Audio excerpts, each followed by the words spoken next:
Hey friends, if you wish to troubleshoot Windows Store apps in your Windows 11 computer, then please watch this video. I will guide you through the process. So the first solution is to perform a WS reset on your computer. Press the Windows key and the R key together to open the run window. Type the command WS reset and hit enter. This will reset the Microsoft Store and reopen it after rebuilding the cache. And in most of the cases, this solution is sufficient to solve your problems as far as the internet connection is working fine.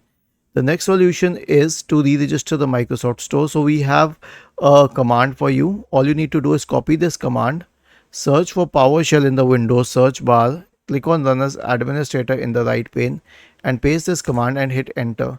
This will re-register the Microsoft Store, and once it re-registers the Microsoft Store, your problem will definitely be fixed. Was this helpful? If yes, then please subscribe to the channel. If not, then let us know in the comment section of the video on how we could help you further. Thank you for watching this video and have a nice day.